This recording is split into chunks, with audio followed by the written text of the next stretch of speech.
Bismillahirrahmanirrahim. Assalamualaikum warahmatullahi wabarakatuh. Terima kasih kepada Bapak Helmi Zulfikar selaku dosen pengampu mata kuliah Rancang Bangun Perangkat Lunak. Perkenalkan, nama saya Muhammad Naufal selaku moderator pada presentasi kali ini.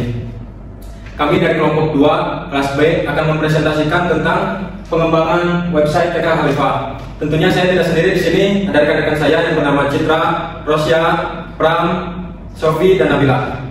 Tanpa berlama-lama, kita langsung pada latar belakang.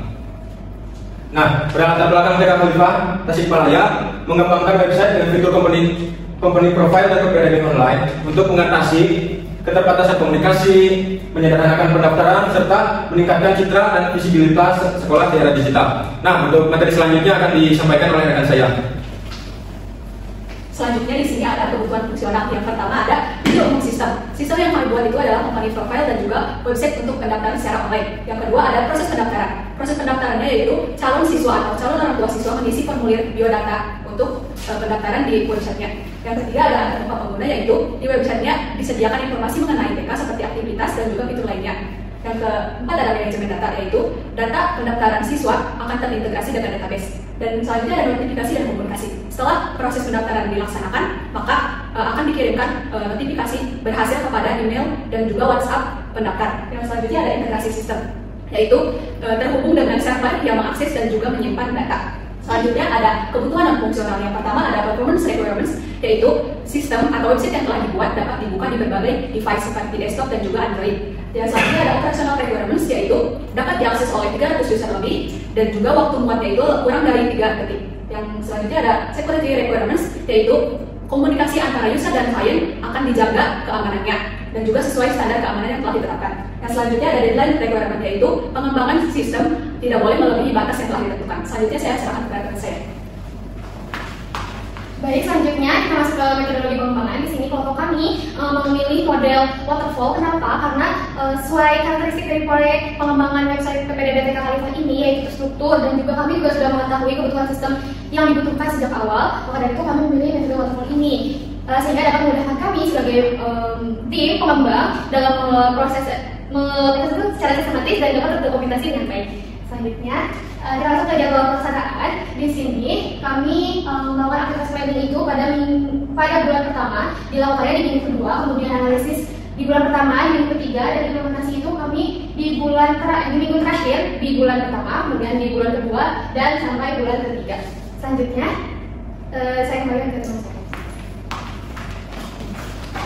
Oke, di sini ada tools yang kami gunakan, yaitu Bizagi, di mana itu digunakan untuk pemodelan proses, dan juga Drive IO itu digunakan untuk pembuatan diagram dan juga lainnya. Serta ada untuk Canva yang digunakan untuk membuat PowerPoint dan juga elemen-elemen lainnya. Tentunya di sini juga ada Microsoft PowerPoint, di mana kami tidak menggunakan satu tools, tapi menggunakan 2 tools, dan juga ada Figma untuk prototyping dan juga wireframe. Selanjutnya, untuk editor sendiri dalam pembuatan program kita menggunakan Visual Studio Code, dan bahasa pemrograman yang kita pilih adalah PHP dengan frameworknya itu adalah Laravel. Lalu untuk pembuatan komponen UI di dalamnya kita menggunakan TLD CSS dan juga SAS. Dan untuk menyimpan data di server kita menggunakan database MySQL. Lalu untuk kebutuhan interaktif di dalam webnya kita menggunakan Node.js, dan yang terakhir di fase deployment kita menggunakan Node.js sebagai server dengan OS-nya Ubuntu, dan untuk web servernya sendiri kita menggunakan Nginx sebagai web server yang digunakan pada proyek kali ini. Oke, terus selanjutnya saya serahkan kepada teman saya. Terima kasih.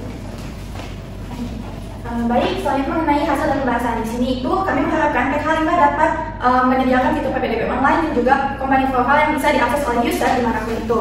Dan juga di sini kami mengembangkan website agar admin bisa merekap data dan juga user bisa melihat info terkait TK Khalifah selengkapnya. Next.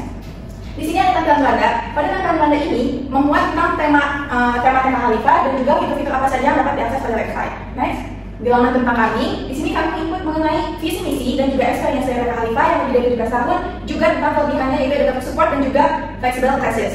Lanjut. Di dalam fitur layanan di sini kami menampilkan 2 program unggulan dari TK Khalifah yaitu mengenai daycare dan juga taman kanak-kanak. Next. Di laman aktivitas di sini ada berbagai aktivitas yang disajikan, ada dari tanggal, tema dan lain-lain. Dilanjut. Di dalam ulasan di sini kami menyediakan semacam rating terhadap TK Khalifah dari berbagai stakeholder. Lanjut, di laman kontak di sini ada lokasi detail dan juga email dan juga kontak WhatsApp itu sendiri. Lanjut, di sini apabila orang tua ataupun kalian sebagai user ini mendaftarkan anak-anak ke TK Khalifah bisa menginput data-data apa saja yang dibutuhkan langsung pada website yang nantinya akan terintegrasi ke admin dari TK Khalifah. Next, di laman footer dan juga next. laman footer dan juga di laman info selengkapnya di sini bisa dilihat lebih detail lagi ya terkait sosial media dan juga kontak-kontaknya. Lanjut mengenai kami akan mendemonstrasikan dari website yang kami buat yang akan didemonstrasikan oleh Sofi dan Ivan. Baik teman-teman, sekarang kita akan coba daftar sebagai user di website ini. Nah, untuk daftar sendiri kita bisa klik button daftar sekarang di sana, dinambah. Nanti akan muncul informasi terkait program apa yang ada di TKI dan program ini juga dibuat secara dinamis dari database. Lalu kita akan memasukkan nama lengkap, nomor telepon, email, dan juga alamat lengkap.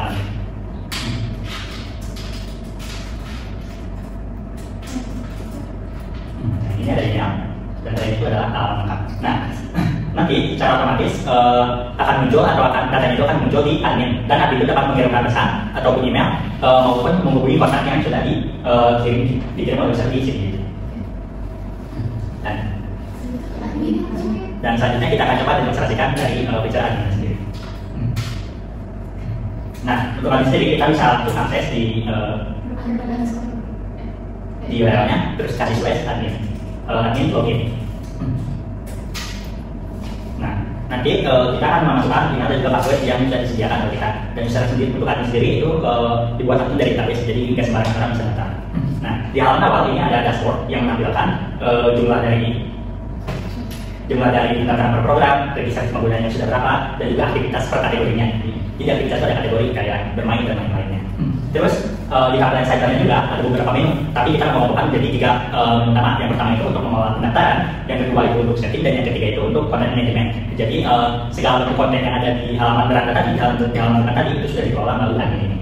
Dan fitur pendaftaran, jika kita masuk ke pendaftaran, nanti ada informasi dari pendaftar tadi, mulai dari plan atau feature yang diambil itu apa, dan juga ada pendaftaran karena nama, nomor WA, email, dan lain-lainnya. Dan di sini juga ada button untuk kirim WhatsApp.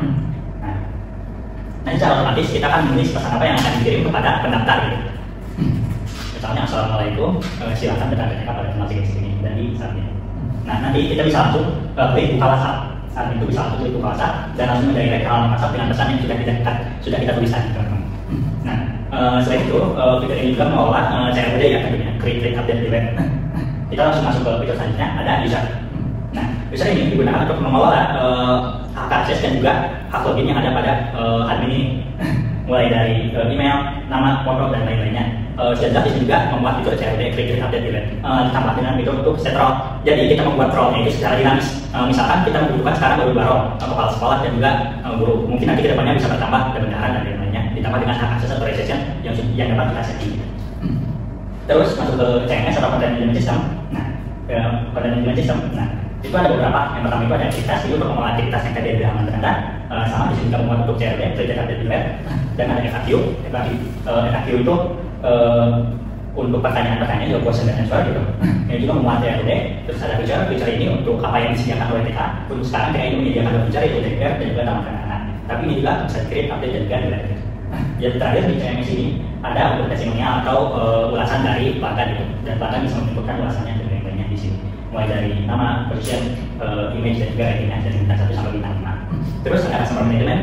Jadi nanti di halaman depan ada form untuk memasukkan kontak dan nanti kontaknya itu bakal muncul di sini. Kurang lebih seperti itu untuk halaman admin. Sekian yang bisa kami sampaikan. Kami harap dari presentasi kali ini bisa bermanfaat bagi TK Khalifah dan pengguna lainnya. Terima kasih juga telah menyaksikan presentasi kami. Akhir kata, wassalamualaikum warahmatullahi wabarakatuh.